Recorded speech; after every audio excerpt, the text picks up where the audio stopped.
शाम तो यूं ही ढल जानी है, आओ दो वक्त निकाल कर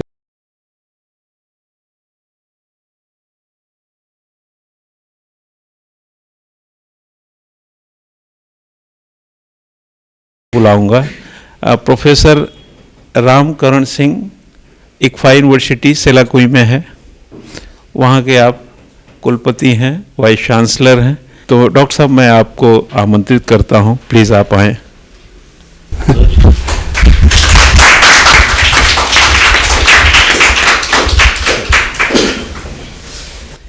मैं कुर्सी थोड़ा सर बैठिए, छोटी रखा। अरे सर क्या बात है, कुर्सी की जरूरत भी नहीं। हाँ नहीं, डॉक्टर प्रोफेसर अनिल कुमार दीक्षित, आज जैसे कि आप संविधान दिवस है, आप लॉ में प्रोफेसर हैं, सर प्लीज।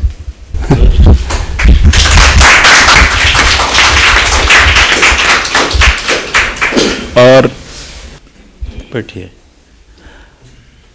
गुरु जो होता है पूर्व गुरु नहीं होता है, गुरु गुरु ही होता है, ये बड़ी जबरदस्त बात है। तो सर मैं आपको आमंत्रित करता हूं, doctor Dinesh Saxena sir, please आइए।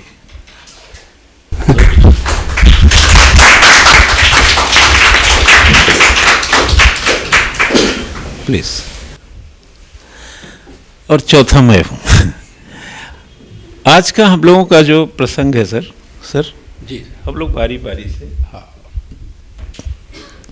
हमारे यहाँ इशू रिसर्च है सर, जो मैंने पाया, मैं चूंकि लिखता हूँ इसलिए जान पा रहा कि रिसर्च है। अब जैसे ये गुलदस्ता कैसे रखा जाना चाहिए, ये जैसा भी रखा गया यूं ही रख दिया अपने दिमाग से, लेकिन कैसे और अच्छा लग सकता था, कैसे और जगह कम ले सकता था, इस पर कोई रिसर्च नहीं हुआ। हायर एजुकेशन में क्या नई एजुकेशन की थोड़ी अमेंडमेंट है सर, और यूनिवर्सिटी लेवल पे बच्चों का एक्सप्लोर कैसे और हो, केवल डिग्री तक या माइंड में भी कुछ जाता है सर, प्लीज। सर्वप्रथम मैं आभार व्यक्त करूंगा डॉक्टर सुशील जी का कि हमें यहाँ पे आमंत्रित किया गया, और हमें आते आते 4 साल लग गए यहाँ पे। हालांकि इन्होंने बहुत सारे ओकेज़न पे हमें निमंत्रण दिया, और कुछ कारणों मैं पहली बार आ पाया। हालांकि हम लोग आपस में मिलते रहते हैं, सर भी विजिट करते हैं और हम भी यहाँ आने का प्रयास करते हैं, लेकिन फिजिकली मैं पहली बार आया।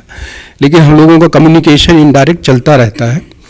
आज का जो ये मुद्दा है बहुत ही इम्पॉर्टेंट है। इसमें मैं थोड़ा सा एक जो है हिस्टोरिक ओवरव्यू भी दूंगा। जब देश आज़ाद हुआ 1947 में, और उसके बाद फिर एजुकेशन अपने ढंग से इवाल्व होना शुरू हुआ, तो अंग्रेज यहाँ से छोड़ के गए। देश 200-250 साल अंग्रेजों की गुलामी में था। उसके पहले 600 साल तक मुगलों की गुलामी में था। उसके पहले का भी इरा देखो और चीज़ें देखो, तो एक holistic overview low. Education is the function of time. तो जो 1947 के बाद जो education policy I, it was much influence with the British education system. So we took the English mode of education. We put the nomenclature of the degrees like BSc 3 years, BA 3 years, master degree 2 years, BTech 5 years. BTech IIT में जब BTech पहली बार शुरू हुई तो 5 साल की degree थी, बाद में उसको 4 साल किया गया. तो सारा हम नॉमेनक्लेचर जो है ब्रिटिश पैटर्न पे लिए और एजुकेशन को आगे बढ़ाए. और फिर जो है अभी जो न्यू एजुकेशन पॉलिसी आई है 2020, वो उसमें जो है हमने अमेरिकन नॉमेनक्लेचर सारी चीज़ों का लिया है. तो जो best education practices American universities में है, वेदर इट इज़ नॉमेनक्लेचर और ड्यूरेशन ऑफ द डिग्री और the different kind of the best academic practices, ये पूरी जो हमारी वेस्टर्न अमेरिकन यूनिवर्सिटीज़ हैं उनका जो है रूपांतरण है. तो अब जो न्यू एजुकेशन पॉलिसी में हम बात करें तो इसमें बहुत सारे पैरामीटर आते हैं. इसमें एकेडमिक फ्लेक्सिबिलिटी लाने के लिए एकेडमिक बैंक ऑफ क्रेडिट बनाया गया. अब आप जब डिग्री करोगे तो एकेडमिक फ्लेक्सिबिलिटी एक बहुत बड़ा टर्म है, इस पे 5, 6, 7 दिन की कॉन्फ्रेंस की जा सकती है कि इसके क्या फायदा नुकसान है, ये जो राइट्स हैं इसको स्टूडेंट कैसे अवेल कर सकते हैं, पेरेंट्स कैसे अवेल कर सकते हैं, और ये गवर्नेंस सिस्टम में आने में बहुत समय लगेगा। अभी सिचुएशन ये है कि 99% लोग इसका मतलब ही नहीं समझते एकेडमिक फ्लेक्सिबिलिटी होती क्या है, एकेडमिक बैंक ऑफ क्रेडिट होता क्या है। और हमारी जो सेंट्रल और स्टेट यूनिवर्सिटीज थी उनके साथ सबसे बड़ी विडंबना थी कि वो जिस समय खुली उस समय तो उनका बड़ा हाई स्टैंडर्ड रहा, चाहे वो इलाहाबाद यूनिवर्सिटी रही हो, चाहे बनारस हिंदू विश्वविद्यालय रहा हो, चाहे अलीगढ़ मुस्लिम यूनिवर्सिटी रही हो, चाहे जवाहरलाल नेहरू यूनिवर्सिटी रही हो।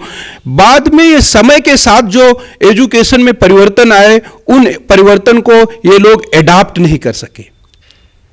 एजुकेशन में परिवर्तन अगर आप एडाप्ट नहीं कर सकते तो वो system over a period of time समय के साथ इवॉल्व नहीं होगा, वही स्टैटिक हो जाएगा। जो पानी बहता रहता है वो साफ रहता है, जो किसी पांड में स्टैटिक होने लगता है वो गंदा होता जाता है। तो जो भी चीज समय के साथ इवॉल्व नहीं होती वो खत्म हो जाती है। जैसे एम्बेसडर कार मॉडल ले लो हिंदुस्तान मोटर्स का, उन्होंने अपना रूप भी नहीं चेंज किया, इंजन का कॉन्फ़िगरेशन नहीं चेंज किया, पहले वो सारी गवर्नमेंट ऑफिसेज में वही कार दिखती थी। क्योंकि जब देश आज़ाद हुआ तो बिरला जी की कंपनी थी, बिरला जी ने सारे गवर्नमेंट सेक्टर से टाई अप कर लिया और हिंदुस्तान मोटर्स बिरला जी का था, तो सारे गवर्नमेंट ऑफिसेज में वही कार जाती थी, बिकती थी। तो ये लोगों के लिए फाउंडेशन थी, but they have not change the look of the car, they have not change of the capacity of the engine. और बाकी जो कार के मॉडल आए वो 100 नए नए मॉडल निकाले, तरह तरह के मॉडल निकाले, इंजन कॉन्फ़िगरेशन चेंज किया, उसमें इफिशियंसी लाया, वो मॉडल चलते रहे। वो चाहे मारुति रही हो या और भी बहुत सारी हुंडई आई हो, या इस तरह। इसको मैं एक एग्जाम्पल के रूप में, उसी तरह कोई भी सिस्टम एनालॉजी यूज करके किसी भी सिस्टम का नॉलेज दूसरे सिस्टम में ट्रांसफर कर सकते हो। एजुकेशन सिस्टम में प्राइवेट सिस्टम क्यों इवॉल्व हो रहे हैं? अब लगभग 100% our schools are the privatize school, और वही क्वालिटी एजुकेशन मिल पा रहा है क्योंकि उनके अंदर कैपेबिलिटी है चेंजेस को एडाप्ट करने का। They adapt the changes very quickly. Higher education में देखिए, जो भी प्रोफेशनल डिग्री मिल रही हैं वो प्राइवेट सेक्टर दे रहे हैं। भाई हमारी कितनी, अब कहने को 23 जो है आईआईटीज हो गई, पहले 5 आईआईटीज थी जो मेन मानी जाती थी। हम कहते हैं कि एक अनार 100 बीमार, अब एक अनार 1 लाख बीमार या 1 करोड़ बीमार।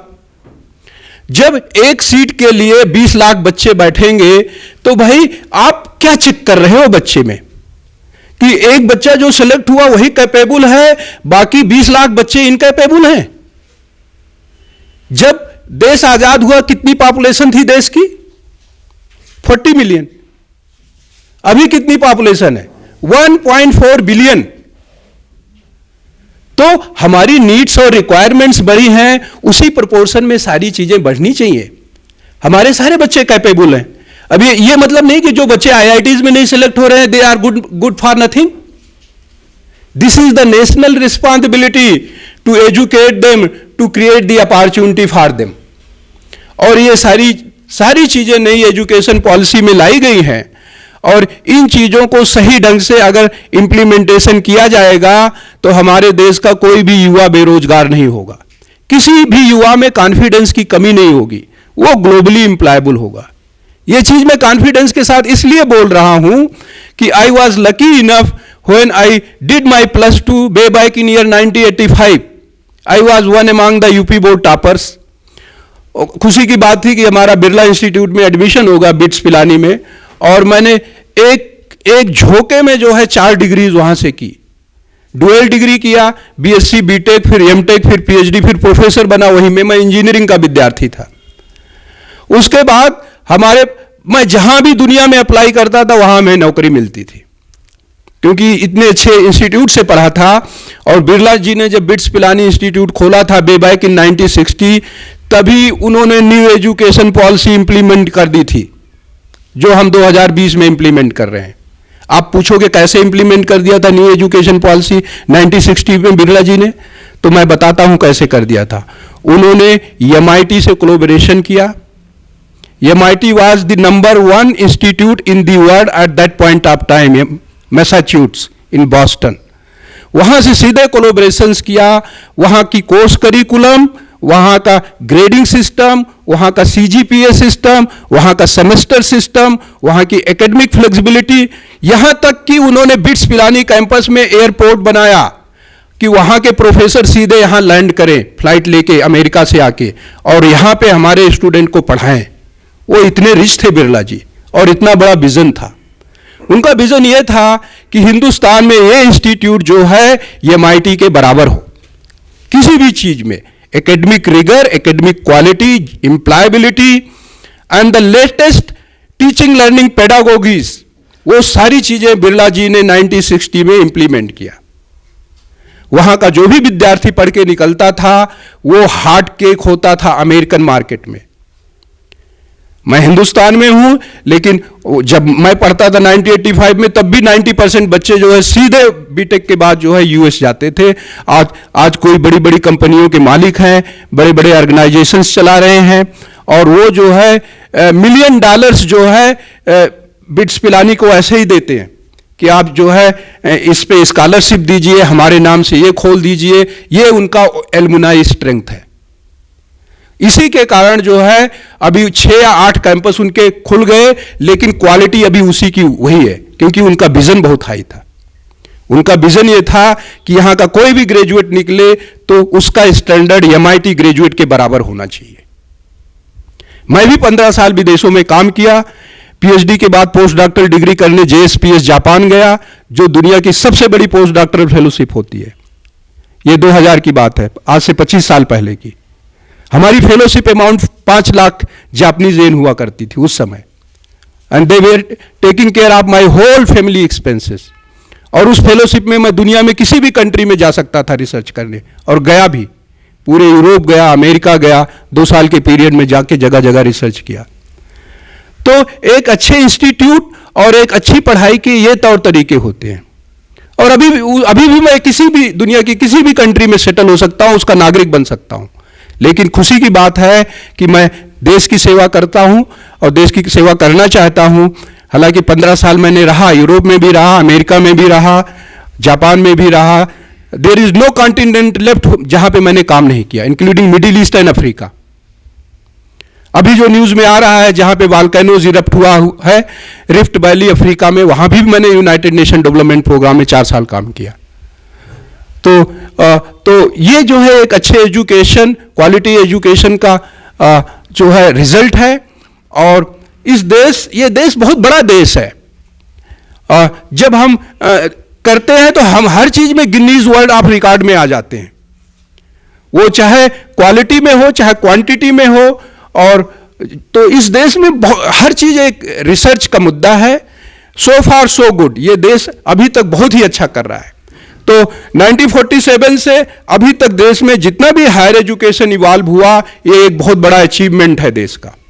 और इसके बाद भी हम आगे का भी भविष्य हमें अच्छा दिखता है। जिस रास्ते पे हम चल रहे हैं, जिस गति से चल रहे हैं, हम दुनिया में हर चीज में आगे ही रहेंगे। भाई ये कोई छोटी मोटी व्यवस्था नहीं है जिसकी हम बात कर रहे हैं। जिस समय अब देश में 1200 यूनिवर्सिटीज हैं, 1200 यूनिवर्सिटीज। तो 1200 universities is a big number. और इससे जितने स्कॉलर्स निकलते हैं वो बहुत ही कैपेबल होते हैं। जब हम वसुधैव कुटुंबकम की बात करते हैं, तो जब हम एम्प्लॉयबिलिटी की बात करते हैं, तो this is not control by the boundary of India only. हम ग्लोबल एम्प्लॉयबिलिटी की बात करते हैं। आप एजुकेशन लेके निकलिए तो you should be employable anywhere on this planet. और एजुकेशन के बाद हम करते क्या है? समाज की सेवा करते हैं। समाज की सेवा कई ढंग से की जाती है। अब मैं एजुकेशन देने में समाज की सेवा कर रहा हूं, ये एक बहुत बड़ी सेवा है। आप क्वेश्चन पूछ सकते हो, इस चीज को मैं क्वांटिफाई भी कर सकता हूं। जब मैं इस यूनिवर्सिटी में आया तो रिसर्च एनवायरनमेंट ऑलमोस्ट 0 था, और अभी 106 विद्यार्थी जो है PhD कर रहे हैं। और मैं बहुत गर्व के साथ कह सकता हूं कि उनकी PhD को जो रिसर्च क्वालिटी है वो इंटरनेशनल रिसर्च क्वालिटी है। ये हमारा विजन था, इसको मैंने इंप्लीमेंट किया और मैं डायरेक्टली इन्वॉल्व रहता हूं इन कामों में। जब शोध की बात आती है तो I as a vice chancellor is not responsible to teach any course, लेकिन फिर भी मैं 2 या 3 कोर्सेज पढ़ाता हूं पीएचडी रिसर्च स्कॉलर को। 10 पीएचडी रिसर्च स्कॉलर मैं खुद गाइड करता हूं, और कोई एक कोर्स ऐसा पढ़ाता हूं कि जो सारे पीएचडी रिसर्च स्कॉलर करते हैं। तो उसमें हमें अपॉर्चुनिटी मिलती है 1-to-1 इंटरेक्शन का, कि भाई हमारी रिसर्च की क्वालिटी क्या है और मैं क्या सिखा सकता हूं इन विद्यार्थियों को भविष्य में एक अच्छा रिसर्चर बनाने के लिए, एक अच्छा सिटीजन बनाने के लिए, देश के लिए, ग्लोबल सोसाइटी के लिए। तो ये हमारे लेवल पे जो होता रहता है मैं उसकी कोशिश करता रहता हूं, और यही हम सबकी रिस्पॉन्सिबिलिटी है कि we all are the stakeholder for the wellbeing of this country and the society as a whole. और जितना भी हमें जो है एक मौका मिले देश का सेवा करने का, खुद की सेवा करने का, समाज की सेवा करने का, उसमें हमें पूरी भागीदारी रखनी चाहिए। तो जो है नई education policy is the excellent, और इसके जो फीचर्स हैं, फीचर्स बहुत सारे हैं जिन पे बहुत लंबी लंबी डिबेट हो सकती है, और इस पे काम चल रहा है। जैसे आधार कार्ड ही आया था तो उस समय सोच रहे थे लोग क्या करेंगे इस डॉक्यूमेंट का। अब आने वाले समय में सब कुछ आधार कार्ड ही है, and gradually it is going to replace and become a document for your citizenship, क्योंकि इतने एम्पावर हो जाओगे। और मैंने ऐसे कार्ड बहुत सी कंट्रीज में यूज किया, जहां भी जाता था वहां पे हमें जो है, क्योंकि गवर्नमेंट की तरफ से जाता था उनकी जिस कंट्रीज में, तो वहां का हमें जो है रेजिडेंसी परमिट मिलता था, और उस रेजिडेंसी परमिट एक छोटा सा डॉक्यूमेंट होता था, उसको अगर आप इलेक्ट्रॉनिकली स्वैप कर दो तो आपकी पूरी जन्मपत्री आ जाएगी उस पर, आपके पास कितनी गाड़ियां हैं, आपने कितनी बार जो है ट्रैफिक वायलेशन किया है, आपके पास ऊपर कितना ये है, पूरा डिटेल आ जाएगा। आपकी कितनी बड़ी फैमिली है, कितने बच्चे हैं, क्या कर रहे हैं, क्या नहीं कर रहे हैं, आपकी हेल्थ कंडीशन क्या है, all the information will be there by swapping that card only. तो ये देश डिजिटली एम्पावर तब होगा कि हमारे एक एक कार्ड और डॉक्यूमेंट में इतनी ट्रांसपेरेंसी होगी, ऑटोनॉमी होगी, फ्रीडम होगी, और जो बदमाशियां होती हैं देश में, करप्शन होता है, ये होता है, इन सब चीज़ों से जब हम लोग गेट रिड ऑफ हो जाएंगे, इन सब चीज़ों से गेट अवे हो जाएंगे, ये देश अपने आप में महान हो जाएगा। इस देश में रिसोर्स की कोई कमी नहीं है। अगर इक्विटी लाई जाए, इंक्लूसिविटी लाई जाए, तो हर सिटीजन इस देश का इतना रिच सिटीजन है कि इस देश में किसी भी चीज़ की कमी नहीं है। लेकिन ये एक ड्रीम है, इसमें समय लगेगा, हम लोग सही रास्ते पे चल रहे हैं, और एक दिन ये सारी चीजें होंगी। सर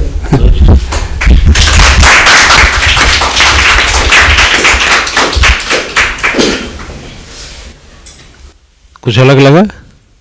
बहुत कुछ लगा ना? सर एक बात तो है कि हायर एजुकेशन में क्वालिटी एजुकेशन हो तो माइंड और माइंड सेट एंड माइंड का जो एक्सप्लोर पॉइंट है, जिसको हम इमोशन, रिएक्शन, फोकस, प्रोडक्टिविटी में कन्वर्ट कर सकते हैं, वह भी बहुत ही मतलब कह सकते हैं कि आलीशान हो सकता है, शानदार हो सकता है। अब यह ड्यूटी तो अब जैसे सर उदाहरण के तौर पे मैं थोड़ा सा इस पे ऐड ऑन करना चाहूँगा। जब हम बचपन में पढ़ते थे तो हिस्ट्री का मतलब यही समझते थे बाबर की कब पैदा हुआ था, उसके कितने बच्चे थे, हुमायूं कौन था। फिर मैंने देखा हमारे एक मित्र थे प्रोफेसर ब्रूस ई सीली, वो मिशिगन यूनिवर्सिटी के जो है हिस्टोरियन प्रोफेसर थे, और उनका स्पेशलाइजेशन था हिस्टोरियन इन टेक्नोलॉजी।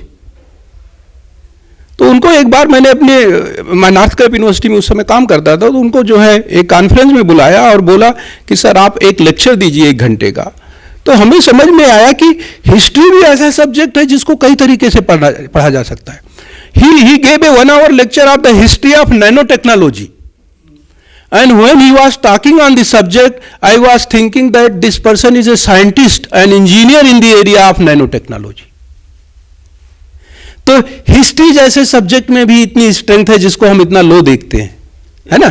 इंडिया में जो हिस्ट्री पढ़ाई जाती है वो हमें डेट याद करने के लिए, वो हमें एविडेंसेस याद करने के लिए ऐसा चीजें पढ़ाया जाता है। भाई हिस्ट्री तो किसी भी की चीज को, हिस्ट्री आइंस्टीन थ्योरी की हो सकती है, हिस्ट्री न्यूटन्स लॉ की हो सकती है। तो अगर आप उस डेप्थ और गहराई में जाओगे तो आपका नॉलेज एक साइंटिस्ट और इंजीनियर्स की तरह होगा। तब जब हम कहेंगे मल्टी डिसिप्लिनरी रिसर्च क्या होती है, मल्टी डिसिप्लिनरिटी क्या होता है, देखिए हमारा जो ब्रेन का साइज है और जो ब्रेन की कैपेबिलिटी है सबकी लगभग बराबर ही होती है। उसकी बाद में ट्रेनिंग कैसे होती है उस पर मैटर करता है। तो जो एकेडमिक रिगर और ट्रेनिंग है उसको ऐसा लाया जाए कि हमारे सारे प्रोग्राम्स जो हैं प्रोफेशनल प्रोग्राम बने। जो लोग पॉलिटिकल साइंस में पढ़ रहे हैं वो पॉलिटिकल साइंस में महान बने, जो लोग हिस्ट्री पढ़ रहे हैं हिस्ट्री में महान बने, जो इंजीनियरिंग कर रहे हैं इंजीनियरिंग में, जो मेडिसिन पढ़ रहे हैं मेडिसिन में। हर एरिया अपने आप में जो है ग्रेट है, महान है। कोई काम छोटा बड़ा नहीं होता, करने वाला उसमें डिफरेंस ले आता है। तो हमें जो है अपनी करिकुला को इस ढंग से बनाना है और इस ढंग से पढ़ना है कि जो है एम्प्लॉयबिलिटी कोई रास्ता ही ना बने। भाई देखिए हमने सिविल इंजीनियरिंग जब 1985 में लिया था, 91 में, उस समय सिविल इंजीनियरिंग सैचुरेटेड हो गई थी, नौकरियां बहुत कम थी। और मैं गांव से गया था, गांव में मतलब इंजीनियरिंग का मतलब सिविल इंजीनियरिंग। तो हमें जब मौका मिला तो हमने बोला भैया हम तो सिविल इंजीनियरिंग ही पढ़ेंगे, नहीं तो गांव में लोग कहेंगे तुम क्या पढ़ रहे हो, ये तो इंजीनियरिंग है ही नहीं, इलेक्ट्रॉनिक्स कोई इंजीनियरिंग होती है, या कंप्यूटर कोई इंजीनियरिंग होती है, कंप्यूटर तो साइंस होती है, कंप्यूटर साइंस बोलते हैं इसको। तो मैंने धुन में जो है सिविल इंजीनियरिंग पढ़ी, और जो है लेकिन पढ़ने में जो एकेडमिक रिगर रखा, गहराई रखी, तो सिविल इंजीनियरिंग में जो भी दुनिया में नॉलेज एग्जिस्ट करता है मैंने कुछ नहीं छोड़ा। इसलिए दुनिया की कोई भी यूनिवर्सिटी, कोई भी रिसर्च सेंटर, कोई भी एकेडमिक इंस्टीट्यूशन हमें बुलाने के लिए तैयार रहता है, क्योंकि इतनी रिसर्च कर दिया, इतनी जानकारी दे दी, इतनी नॉलेज डोमेन में कंट्रीब्यूट कर दिया कि हमें अब मैं उस रिसर्च को प्रिजर्व ही नहीं करता। मैं कभी साल 2 साल बाद हमारे रिसर्च स्कॉलर बताते हैं कि सर आपका आरजी स्कोर इतना है, आपका एच इंडेक्स इतनी है, आपकी I10 इंडेक्स इतनी है, क्योंकि अब हमारे पास टाइम ही नहीं है उसको फॉलो अप करने का। पिछले 3 साल में जो मैंने रिसर्च लिखा उस रिसर्च पेपर को हमें अपलोड करने का भी टाइम नहीं है। लेकिन अब वर्ल्ड डिजिटलाइज्ड हो गया, गूगल आपकी पूरा जो है हिसाब किताब खुद ही रखता है और दे देता है कि आपकी ये इंडेक्स है। तो ये वर्ल्ड इतना सिस्टमैटिक हो चुका है कि विदाउट बॉदरिंग जो है आपका डॉक्यूमेंटेशन, आपकी एपीआई इंडेक्स कैलकुलेट होती रहती है। API index indicate for the academic performance index. आने वाले समय में कोई आपसे बायोडाटा नहीं मांगेगा, आपका बायोडाटा गूगल रखेगा, लिंक्डइन रखेगा, रिसर्च गेट रखेगा, ऑर्सिड रखेगा, विद्वान रखेगा, इतने सारे पोर्टल हैं, आप कुछ भी करोगे वो नॉलेज बेस्ड। तो एआई टेक्नोलॉजी इसी चीजों पे तो काम करने जा रही है। तो ये वर्ल्ड इतना ट्रांसपेरेंट होगा, इतना ऑटोनॉमस होगा कि जो है जो भी चीजें जो हैं कोई अब गुंजाइश रही नहीं गई जो है नॉन ट्रांसपेरेंसी की। अब nobody can hide with the theft, कोई आदमी चोरी करेगा वो पकड़ा जाएगा, ऐसा सिस्टम बनने वाला है। हर इंसान ईमानदारी से जिएगा, राम राज आएगा, और ये दुनिया एक अलग सी दुनिया होगी भाई। ये हमारा विजन है, ये इस राष्ट्र का विजन है और ये होना चाहिए। तो और हो रहा है, उस डायरेक्शन में हम लोग चल रहे हैं। जो अभी वाइस चांसलर सर ने जो कहा मैं उसे और थोड़ा सा सरल कर लूँ कि आखिरकार क्या कारण है कि जब बच्चे का आईआईटी में सिलेक्शन होता है तो घर वाले मिठाई बांटते हैं। आखिर क्या कारण है कि अगर बच्चे का एम्स में सिलेक्शन होता है या एनएलयू में सिलेक्शन होता है तो मिठाई बांटते हैं। आखिरकार he is getting the degree, नौकरी तो नहीं मिल रही है ना, लेकिन वो इंस्टीट्यूशन इस तरह का है कि एक मन में एक संतोष हो जाता है कि अब मेरा जो है बच्चे का भविष्य उज्जवल हो गया। वही जो अभी सर ने कहा, तो नई एजुकेशन पॉलिसी का पर्पज यही है, so that all the institution can get that kind of rating.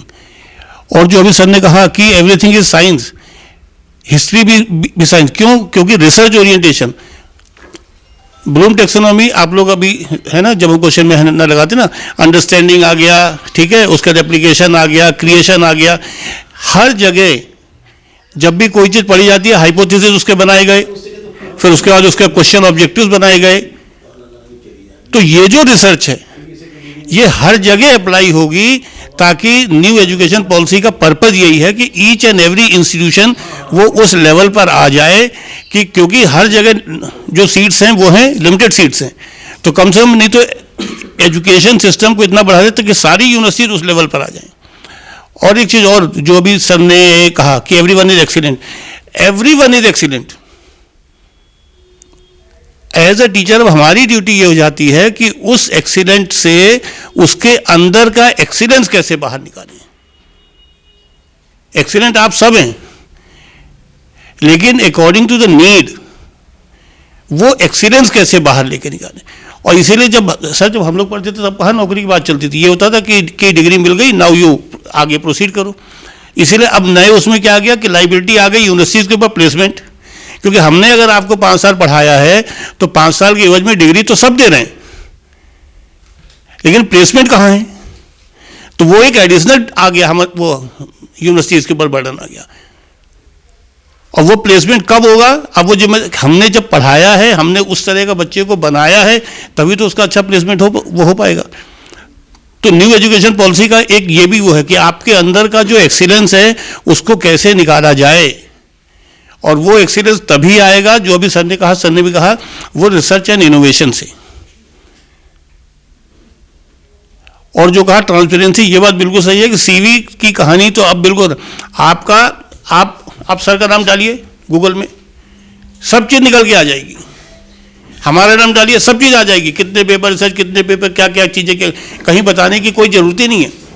तो उस लेवल पर आपके अगर रिसर्च पेपर अगर आ रहे हैं तो कहीं कोई लोड करने की कोई ज़रूरत नहीं है, क्योंकि अगर कोई पेपर अगर लिख रहा हूँ तो स्वाभाविक है कि उसमें से जो भी रेफरेंसेस डालूंगा तो एक आधा पेपर रिजेंबल, अब कहाँ से ऑब्जेक्टिव कहाँ से बनेगा, थॉट प्रोसेस कहाँ से आएगा। लिटरेचर रिव्यू में 10 पेपर पढ़े जाएंगे, तो वहाँ पे फिर उनको एज अ जो है रेफरेंस डाला जाएगा। तो जैसे ही मैंने सर के 2 पेपर का रेफरेंस डाला वो उधर एचेक्टेंस आ गया। ये नए जमाने की चीज़ें हैं एंड वी और हम बच नहीं सकते, हमको करना ही पड़ेगा। मैं आपको अभी बताऊँ, सर को भी ये चीज़ बोल नहीं मानोगे, मेरे अंदर सर एक बच्चे ने अभी पीएचडी किया। अब आप देखिए कि अब चूंकि पीएचडी किया हुआ है तो जॉब की भी एक थोड़ी सी लाइबिलिटी आ जाती। मैंने एक फाई हैदराबाद में उसका मैंने वो कराया, ही असिस्टेंट। मैं चाहता तो मैं अपने यहाँ रख लेता, लेकिन एफआई हैदराबाद में क्यों, बात वही आ गई कि इंस्टीट्यूशन किस लेवल का है।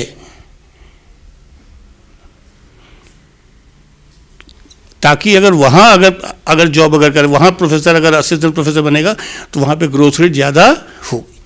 तो न्यू एजुकेशन पॉलिसी का यही न्यू एजुकेशन पर पॉलिसी आपको तो दिशा दे रही है, वो हमारे ऊपर एक लाइबिलिटी फिक्स कर रही है कि टाइप ऑफ एजुकेशन।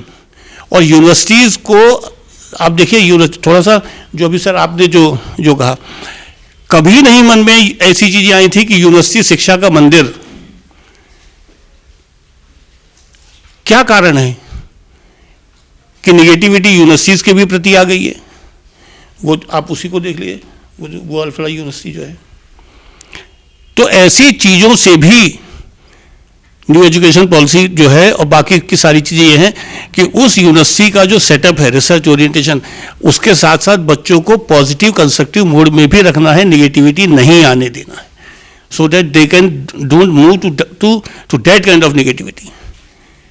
क्योंकि वहाँ रिसर्च होगा, वहाँ इनोवेशन होगा, वहाँ डिस्कशंस होंगे। वहाँ अब आगे जो हायर एजुकेशन कमीशन बिल आ गया अभी, तो दीज आर द चैलेंजेस। संविधान दिवस की जब हम अगर बात करते हैं तो चैलेंजेस हमेशा रहेंगे। और प्राइवेटाइजेशन एजुकेशन का इसलिए अभी क्यों कहा गया, हमारे एज अ प्राइवेट इंस्टीट्यूशन आप देखिए गवर्नमेंट इंस्टीट्यूशन के बराबर आ गए। स्कूलों में तो हो ही गया है, गवर्नमेंट स्कूल से स्कूलों में तो गवर्नमेंट स्कूल, मेरी बात को अदरवाइज ना लें, and private school. Her parent चाहता है कि प्राइवेट स्कूल में बच्चे का एडमिशन हो जाए, गवर्नमेंट स्कूल में नहीं चाह रहा है। क्यों नहीं चाह रहा है? बिकॉज दे हैव, वो ज़्यादा दे रहे हैं। और परफॉर्मेंस बेस्ड एजुकेशन हो गई है, एप्रिसिएशन होगा only on the performance. If the student is performing he will be appreciated. क्या कारण है? जैसे सर खुद बोले, वाइस चांसलर के ऊपर बहुत बड़ी लाइबिलिटी होती है, still he is taking the class. हमारे ऊपर तो क्लास लेने की लाइबिलिटी एज ए प्रोफेसर, लेकिन सर क्यों ले रहे हैं? ताकि ही ऑल्सो नोज के the performance of the student. अगर मैं एक क्लास अगर ले रहा हूँ तो मुझे पता चले कि पीएचडी में जो बच्चे पढ़ रहे हैं उनकी परफॉर्मेंस किस तरह से आ रही है। सर अब एक लाइन और है। यस यस, ये एजुकेशन का डिजिटलाइजेशन तेज़ी से हो रहा है सर, है ना। और मैंने कहीं पढ़ा था सर कि 2006 से 2014 के बीच में अमेरिका की करीब 86% यूनिवर्सिटीज़ पहले ही ऑनलाइन मोड में आ चुकी थी। और जब कोरोना आया, कोविड-19, तो अगर आपको ध्यान होगा आप लोगों को, तो डोनाल्ड ट्रंप उस समय राष्ट्रपति थे, ये दूसरे टर्न में आए, उसके बाद जो बाइडेन आए, फिर डोनाल्ड ट्रंप आए, कोरोना के टाइम में वही थे। तो उन्होंने अपनी सारी यूनिवर्सिटीज़ को सितंबर 2021 तक के लिए बंद कर दिया था ऑफलाइन। इवन 20 का बता रहे हैं सर, सितंबर 21 उनको मतलब अगर अप्रैल मई में कोई डिसीजन 21 तक के लिया जा रहा है, तो हम लोग सोचते थे कि भाई हमारे यहाँ ये सिस्टम हो तो एजुकेशन ही कोलैप्स कर जाएगा। तो आपने देखे होंगे कि सर चाहे फाइबर बढ़ा हो, ऑनलाइन बढ़े हों, गरीब लोगों ने भी सब्जी बेच के कैसे करके मोबाइल खरीदे हों बच्चों के लिए, एक मुहिम आई है सर ये। लेकिन इस एजुकेशन का जो सिस्टमेटिक, ऑनलाइन एजुकेशन का जो सिस्टमेटिक, आज एक इंडस्ट्री बहुत बड़ी हो चुकी है सर। यूनिवर्सिटी लेवल पे हमें नहीं लगता कोई यूनिवर्सिटी इससे बची है। आजकल पीएचडी के वाइवा तक सर ऑनलाइन हो रहे हैं, है ना। एंट्रेंस टेस्ट लिए जा रहे हैं, प्री सबमिशन हो रहे हैं ऑनलाइन। क्यों सर? हाँ, तो और इसका सर पॉजिटिव कितना है, और या यूनिवर्सिटी ने अपनी एक सहूलियत बना ली कि चलो जैसे हमारी कोचिंग है सर, अब जो बच्चे कोचिंग में नहीं आते हैं तो मैंने कहा भाई चलो ऑनलाइन कर लो, उन्होंने ऑनलाइन कर लिया। अब ऑनलाइन में मॉक टेस्ट कैसे दे रहे हैं, कितना ऑनलाइन पढ़ रहे हैं, कितना हमारे कंट्रोल में। अब प्रोफेशनली हमने कहा भाई ठीक है, फीस दे रहे हो, तुम पढ़ो, हमसे कनेक्टेड हो।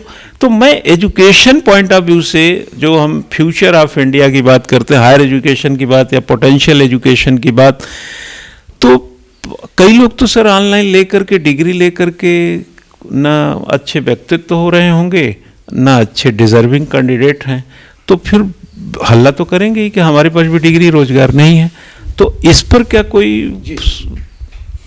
एक्चुअली चेक एंड बैलेंस हर चीज़ में होना चाहिए। इसको मैं ब्लेंडेड मॉड बोलूँगा, और ब्लेंडेड मॉड से भी चीज़ें काफ़ी सहूलियत आ जाती है। उदाहरण के तौर पे मैं दो चीज़ें जिसमें हमें बहुत फ़ायदा मिला ऑनलाइन करने का, एक बोर्ड ऑफ गवर्नर की मीटिंग्स होती है जो मिनिमम 4 मीटिंग्स होनी चाहिए, एक बोर्ड ऑफ मैनेजमेंट की होती है जो 4, तो 8 मीटिंग ऐसी होती हैं जो हमें साल में करनी रहती हैं।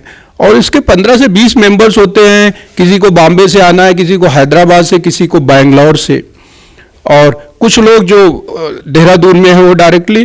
तो अगर मैं देखता था कि without compromising the quality of the meeting, अगर ये मीटिंग ब्लेंडेड मॉड में हो तो हम ऑप्शंस दे देते थे कि जो फिजिकली आना चाहे भाई उसका एयर टिकट हो जाएगा, रहने का होटल व्यवस्था हो जाएगी, आइए मीटिंग अटेंड करिए और जाइए, और अपना सिटिंग फीस लीजिए। और जो नहीं आ सकते वो ऑनलाइन अटेंड कर लें, क्योंकि उनका भी समय बच रहा है, हमारा रिसोर्स बच रहा है, और एक कन्वीनियंस डेवलप हो रहा है। कई बार होता है भाई आपका 2 दिन जो है ट्रेवल में जा रहा है और 1 घंटे की मीटिंग अटेंड करनी है, तो you will look for a 48 hours और 1 आवर्स। तो इस तरह की, तो we need to look a solution in a blended mode. और कोई भी चीज़ जो है एक, और इसका सबसे बड़ा फायदा डिजिटलाइजेशन का हमें जो है अब रिमोट एरियाज में मिल रहा है। गांव का जो विद्यार्थी होता था वो सोचता था आईएएस के प्रिपरेशन के लिए हमें दिल्ली आना बहुत जरूरी है, क्योंकि वहीं हमें सोफिस्टिकेटेड कोचिंग मिल सकती है, वहीं हमें तौर तरीका मिल सकता है कि कैसे हम इंटरव्यू की तैयारी करें। अब यूट्यूब होने से वो खोल करके 10 इंटरव्यू देख सकता है कि भाई ऐसे बैठना है, इस तरह ड्रेसिंग सेंस होना चाहिए, इस तरह बातचीत होनी चाहिए। लाइव जो है इंटरव्यू देख सकता है यूट्यूब पे। तो वो गांव में बैठ करके, यूपी के या बिहार के किसी गांव में बैठ करके वो आईएएस की प्रिपरेशन कर सकता है without coming down to the bigger cities. तो हुआ है और हो रहा है और होना भी चाहिए। तो डिजिटल का सबसे बड़ा, अब कोई चीज, कोई फिजिक्स की कॉन्सेप्ट है हमें समझ में नहीं आ रही, हमारा जो प्रोफेसर पढ़ा रहा है उससे पढ़ाने में समझ में नहीं आ रही, मैंने यूट्यूब खोल करके 10 लेक्चर अलग अलग देख लिए, किसी ने पढ़ाया, वो कॉन्सेप्ट हमें समझ में आ गई। तो understanding concept is very very important. अब जैसे हमारा विद्यार्थी जीवन जो रहा है, मैंने कभी भी कोचिंग में नहीं बिलीव की, मैं सेल्फ स्टडी वाला छात्र था, मैं किसी से नहीं समझता था, मैं खुद ही समझता था, फिर अपने फ्रेंड्स की भी हेल्प करता था, उन्हें भी समझाता था क्लास में। मतलब कोई वीकेंड में हमारे नातेदार रिश्तेदार आ जाते थे पढ़ने हमसे, जिनकी हमारी माँ उनके लिए खाना भी बनाती थी और ये तो पढ़ के चले जाते थे। तो इतना हमारा प्रेम था, मतलब तो फिर वही आदत जो है हमारे बच्चों में आई। I have 2 daughters। अब बड़े बड़े शहरों में रह रहा हूँ, दिल्ली में या टोक्यो में या मिशिगन में, या तो हर जगह यही माहौल है। और कई बार तो हमारी मिसेज जो हैं वो IIT दिल्ली के अलुमनाई रही हैं, वहाँ की PhD रही हैं, तो हम लोग आपस में डिस्कस करने लगते थे और डर जाते थे कि यार सारे बच्चे कोचिंग जा रहे हैं, ऐसा तो नहीं हम कुछ गलत कर रहे हैं कि ये हम अपने बच्चे को कोचिंग नहीं भेज रहे हैं। मतलब एक पढ़े लिखे इंसान को इस तरह फियर आ जाता था दिमाग में कि अगर सोसाइटी का हर बच्चा कोचिंग पढ़ने जा रहा है और अगर हम कुछ अलग से कर रहे हैं तो डर सा बैठता था। और फिर बच्चे से डिस्कस करते थे, बेटे आप भी जाइए, देखिए आपके फ्रेंड्स कोचिंग पढ़ने जा रहे हैं। तो नहीं पापा, हमें तो खुद ही सब समझ में आ जाता है, हम क्यों बताइए, अगर हम कम मार्क्स ला रहे हैं या हमें समझ में कम आ रहा हो तो तब तो कोचिंग की बात बनती है, नहीं तो क्या जरूरत। तो हमने कहा जो टॉपिक नहीं समझ में आती कैसे आप मैनेज करते हो? यूट्यूब से। तो 2-4 टॉपिक जो नहीं समझ में आती थी यूट्यूब से, and both in her +2 and, और हमारे जो घर में ट्रेडिशन है, मैथमेटिक्स भी पढ़ना है, बायोलॉजी भी पढ़ना है 12वीं क्लास तक। मतलब आपको मैथमेटिक्स का भी नॉलेज होना चाहिए, बायोलॉजी भी आना चाहिए, फिजिक्स केमिस्ट्री तो पढ़ना ही है। तो अब इंडिया में क्या ट्रेडिशन है कि आप बायोलॉजी पढ़ोगे तो इसका मतलब आपको मेडिकल डॉक्टर बनना है, आप मैथमेटिक्स पढ़ोगे इसका मतलब आपको इंजीनियर बनना है। इस तरह का हम जो है, and be give the importance to knowledge. नहीं, 12वीं तक सबको मैथमेटिक्स आनी चाहिए और बायोलॉजी आनी चाहिए। आज ऋषि सुनक यूके में क्यों बोल रहे हैं कि सब बच्चा जो है मैथमेटिक्स पढ़े और फिजिक्स पढ़े 12वीं तक? क्योंकि हम जो है शॉर्टकट की तरफ भागने लगते हैं लाइफ में, है ना। जहां भी डीप थिंकिंग की बात आती है, क्रिएशन की बात आती है, उन सब चीजों से हम जो है शॉर्टकट मानने लगते हैं लाइफ में। तो इसलिए इंडिया जैसी कंट्री के लिए, जहां पे ये इन चीजों के लिए पूरा देश जो है वैदिक टाइम में फेमस था। आप अपनी वैदिक मैथमेटिक्स उठा के देखिए, यूरोप और अमेरिका में उस समय जंगल में लोग घूमते थे, सिविलाइजेशन में नहीं था, जब यहां पे तक्षशिला और नालंदा यूनिवर्सिटी हुआ करती थी। तो ये कंट्री जो है इतनी रिच है। हम लोग युगाज में बात करते हैं, युगों में, जो हमारी टाइम स्केल है मिलियन ईयर्स में है। बाकी धर्म क्या है? अभी इस्लाम, मैं हालांकि बहुत इस तरह मैं बहुत सेकुलर आदमी हूं, लेकिन फिर भी इस्लाम की कितनी हिस्ट्री है? 1400 साल, 5000 साल पहले तो हमारी भगवत गीता आई थी। तो we see the time scale also, we are the vishwa guru right from the civilisation. जब इस धरती पे जीवन आया था, this is the first place जहां पे श्रद्धा और मनु की उत्पत्ति हुई थी। So this is the epicenter and origin of anything and everything which happen on in the universe. तो हम क्यों नहीं भाई आगे रहेंगे? क्यों किसी चीज में हम पीछे रहेंगे? हाँ, बीच बीच में जरूर है, कॉलोनिकल पीरियड आया, ये आया जिसमें हमारे सप्रेशन रहा, हमारे ऊपर वो रहा, तो चीजों पर प्रभाव आया, लेकिन कोई भी चीज हमारी कहीं नहीं चली गई। हर सप्रेशन के बाद हम और स्ट्रांग होके निकले हैं। डिजिटलाइजेशन इसका मतलब बेनिफिशियल ही है। डिजिटलाइजेशन बहुत ही बेनिफिशियल है। इससे जो है हमारी इन्वायरमेंटल प्रॉब्लम बहुत सॉल्व हो रही है। अब भाई पेपर का मतलब पेड़ काटना, हम कब तक जंगल काट करके पेपर बनाएंगे? तो सबसे बड़ी चीज है कि भाई जंगल का काटना मतलब कि दुनिया को डिप्राइव करना ऑक्सीजन से मतलब नो लाइफ विदाउट ऑक्सीजन। तो डिजिटलाइजेशन का कई डायमेंशंस हैं, मैं तो 1-2 डायमेंशन की बात कर रहा हूं। There are thousand of dimensions of the digitalisation जिनसे हमें लाभान्वित होना है। ये हमें गवर्नेंस में भी हेल्प करेगा, ये हमें क्वालिटी नॉलेज प्रोक्योरमेंट में भी हेल्प करेगा, ये हमें रिमोट एरियाज में हेल्प करेगा। मैं जब टेरी में काम करता था तो इस देश में बहुत सारी ऐसी जगह हैं जहां पे सनसेट के बाद इंसान जो है सूरज की रोशनी के अलावा कोई रोशनी है ही नहीं है, क्योंकि वहां पे इलेक्ट्रिसिटी पहुंच नहीं सकती। रिमोट हिली और पहाड़ एरियाज में केरोसिन और डीजल भी नहीं पहुंचता वहां पे। तो नेक्स्ट डे सुबह सूरज निकलेगा तब फिर से रोशनी दिखेगी। तो हम लोगों ने एक डॉक्टर आर के पचौरी, जिनको नोबेल पीस प्राइज मिली थी क्लाइमेट चेंज में, मैं उनके साथ काम करता था India habitat centre new Delhi में, और आईपीसीसी सेल में भी मैंने काम किया, उसके भी चैप्टर्स लिखे थे एज ए साइंटिस्ट। तो उन्होंने एक मुहिम शुरू की कि light in the millions life. हमने कहा सर कैसे इस प्रोजेक्ट को आगे बढ़ाओगे? उन्होंने कहा कि हम सोलर लालटेन बनाएंगे और उन पहाड़ों पे जो है उन लालटेन को रिचार्ज करने का सिस्टम बनाएंगे और वहां तक पहुंचाएंगे।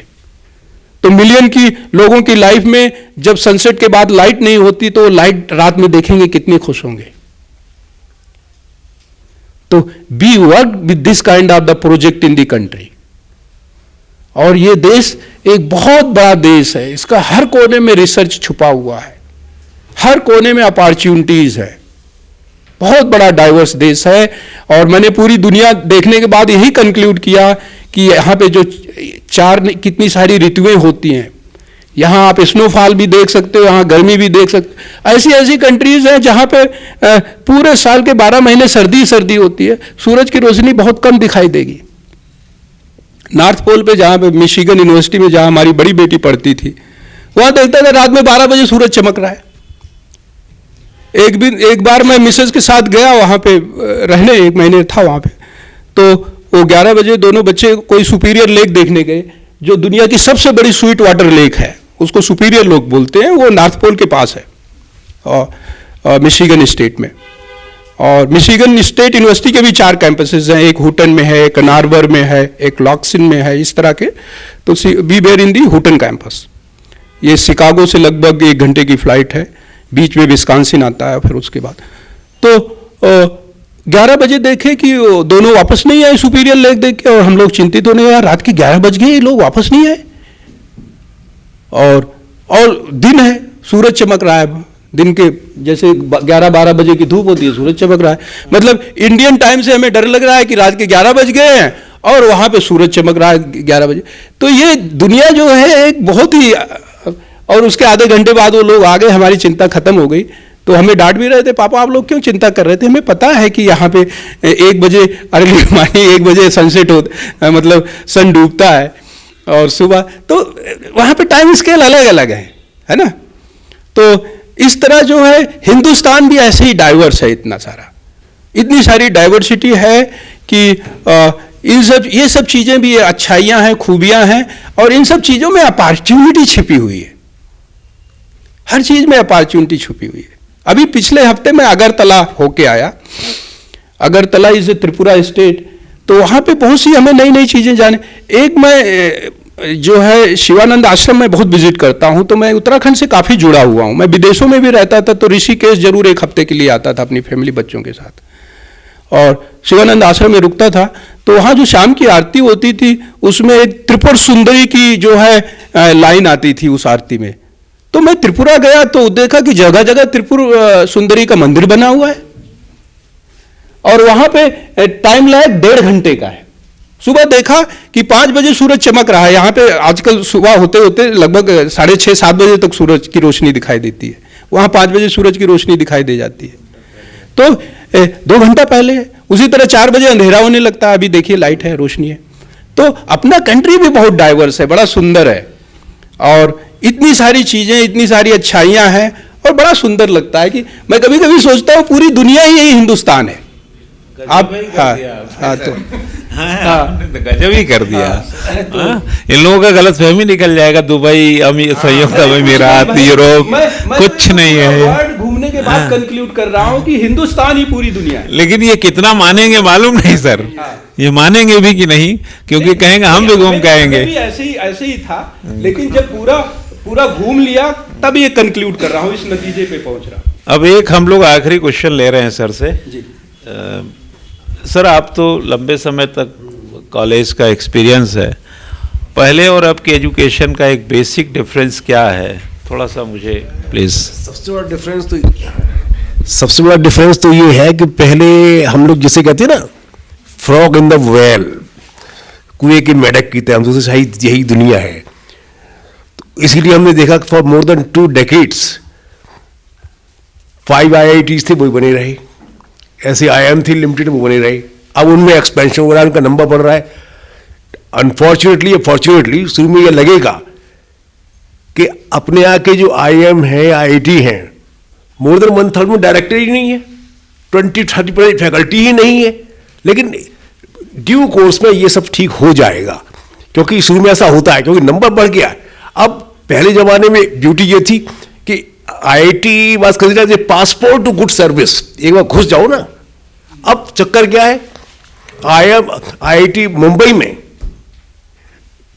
लास्ट ईयर हुआ मालूम है कि पहले क्या था कि फाइनल सेमेस्टर आने से पहले उनको जॉब लेटर आया था, उनकी वहीं पे आते थे इंटरव्यू, उनको जॉबलेसनेस बताइए IIT में, इसमें रही 5th सेमेस्टर में उनको जॉब की 6th में हो ही नहीं रहा।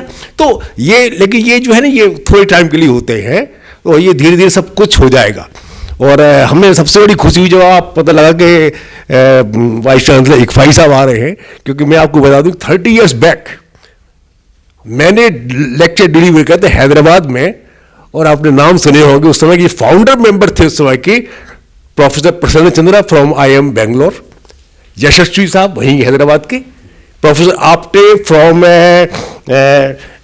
महाराष्ट्र में क्या था, वहाँ से आए थे, पुणे से आए, कहाँ से आए थे वो, तो उनके साथ तो मैं गया था फैकल्टी डेवलपमेंट के लिए DAV की तरफ से। तो उन्होंने कहा कि why can't you deliver a lecture, तो मैं I was not suppose to deliver a lecture but I did, तो I was appreciate by anyone, हर कोई तारीफ की, यशस्वी साहब, आपटे साहब, प्रसन्न चंद्रा सब। तो उसके बाद उन्होंने यहाँ पे एक फाई का कोर्स था, अब तो पहले वहीं पे, अब तो वो अलग हो गया, पहले था चार्टर फाइनेंस एनालिस्ट। तो सबसे पहले चीफ कोऑर्डिनेटर मुझे बनाया यहाँ पे DAV कॉलेज में, तो वहाँ पे DBF कोर्स किया था, diploma in business finance, that was equivalent to CFA first year का मैं पढ़ाया। उसके बाद फिर क्या हुआ, 3 साल तक चलाया मैंने।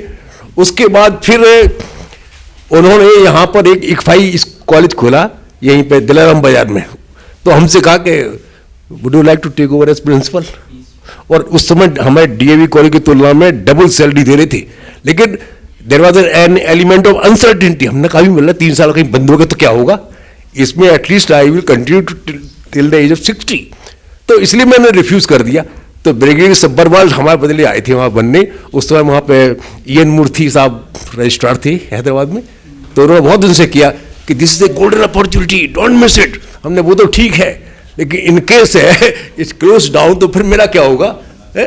तो वो चक्कर है। तो हम बड़ी खुशी हुई कि जब इकफाई का सुना हमें, तो बहुत खुशी, हमने चलो बहुत अच्छा है, अब तो काफ़ी दूर पहुंच गई है लेकिन इकफाई से इकफाई। सर थोड़ा मैं सूचित कर दूं, इस कार्यक्रम को अभी जो हम लोगों ने बातचीत किया, जब व्यक्ति ही इंस्टीट्यूशन बन जाता है तो चर्चा जो है अनवरत चल सकती है, और ये लॉन्ग लाइफ हर किसी के, अब धर्मेंद्र के बारे में बात करेंगे बड़ी लंबी हो जाएगी, अमिताभ बच्चन के बारे में करेंगे। सर ने जिस तरीके से इनका टैलेंट है, काम है, रिसर्च पेपर है, बड़े खूबसूरत एक अंदाज है, बातचीत का बहुत अच्छा तरीका है। मैं सर की यूनिवर्सिटी में भी गया हूँ, कई बार बात करता हूँ, और मैं ऐसा मानता हूँ कि चर्चा छोटी हो या बड़ी हो, साइज से ज़्यादा फर्क नहीं पड़ता। फर्क ये पड़ता है कि हमने चर्चा का मन बनाया और वजह तलाश करके कुछ बौद्धिक लोगों के विचारों को हम प्रत्यक्ष कर सके। बात कम आती है, ज़्यादा आती है। हर कसक परीक्षा में, हम जब परीक्षा दे के आए, कसक रही कि अगर ऐसा कर लेता तो ऐसा हो जाता। आप कोई सामान लेके आते, थोड़ा कसक रहती है कि थोड़ा ऐसा ले लिया होता। तो ये ज़िंदगी भर चलता रहेगा। लेकिन आज के कार्यक्रम को हम लोग यहाँ पर विराम देते हुए, सर मैं आपका एक परिचय करा दूं विद्यार्थियों से। कुछ विद्यार्थी आपको सामने दिख रहे हैं, ये सिविल सर्विसेज की तैयारी करते हैं। इनमें से 8 विद्यार्थियों ने 4-4 का ऐसे पैनल बना करके, एक UCC पर और एक राइट ड्यूटी, फंडामेंटल ड्यूटी पर, यहाँ पर हमारे जैसा ही डिस्कशन किया था। आपसे आने से पहले 2 सेशन ये हुआ। उसके बाद एक सेशन और था जिसमें डॉक्टर साहब और आप हैं डॉक्टर सुमेर चंद रवि, हम लोग जानते हैं, हाँ, और एक चले गए वकील साहब। तो आपस में थोड़ा एक जनरल डिस्कशन इन सर लोगों का था और आखिर में हम लोग हुए। आज के कार्यक्रम का मेन वैसे तो दिन है संविधान दिवस का, लेकिन हमने इसको थोड़ा एजुकेशन, क्योंकि मेरा ये मानना है कि सर हर चीज़ कहीं से भी निकली, चाहे इक्वलिटी निकली, चाहे फ्रेटर्निटी निकली, चाहे लिबर्टी निकली, या यूँ कहा जाए एजुकेशन के राइट्स वगैरह की, तो कहीं ना कहीं से संविधान उसका सबसे बड़ा जरिया है और उसके शाखाओं पे थोड़ी चर्चा करना वाजिब था। नहीं तो इस पे लिए हम लोग कितनी बात करते। तो नई बातें आपकी वजह से भी हमें पता चली, डॉक्टर साहब की वजह से थोड़े अनुभव कम ज़्यादा जो हम लोगों ने पाए सब लोगों के पैनल से। इसको ज़िंदगी में अब हम तो हमेशा मानते हैं कि पिताजी ने, अगर मेरे पिताजी कहते थे पढ़ते रहो एक दिन अच्छा हो जाएगा। जब मैं आईएएस में रिजल्ट नहीं आता था तो मैं शाम को, जैसे जिस दिन रिजल्ट आया उसके अगले दिन जा करके मुझे लगता था पिताजी को बता दिया जाए तो सारी समस्या हल हो गई। नहीं होने के लिए बताना है कि भाई वो नहीं हुआ है तो लगता छाती से भार हट गया, नहीं लगता दुनिया जान जाए नहीं हुआ, लेकिन पिताजी नहीं जाने हैं अपने थ्रू, तो लगता था यार ये अभी कसर बाकी कहाँ, वही लाइबल है, उन्हीं के प्रति लाइबल है। तो जाते थे गाँव में तो बता देते थे कि नहीं हुआ है, तो वो एक लाइन बोलते थे पढ़ते रहो एक दिन अच्छा हो जाएगा। तो मैंने किताबें लिखी तो वो लाइन लिखा सर, पढ़ते रहो एक दिन अच्छा हो जाएगा। तो ये शब्द भी कैसे लोग कब बोल देते हैं, बहुत छोटा है लेकिन इसके अर्थ बहुत बड़े हैं। तो वैसे ही हम लोगों का आज का कार्यक्रम कोई 10 दिन का नहीं था, एक दिन का भी नहीं था, लेकिन इस कार्यक्रम की सारगर्भिता में ये था कि आप सभी लोगों ने समय निकाला, इसके लिए मन बनाया, इसके लिए कहीं ना कहीं विचार मंथन किया।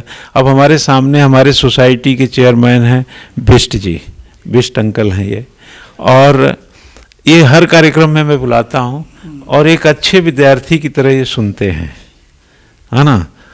बहुत ही ज़बरदस्त इनकी, मतलब कभी कभी लगता है कि 2-4 हज़ार रुपया लेके क्लास में बैठा लेना चाहिए इनको अपनी, है ना।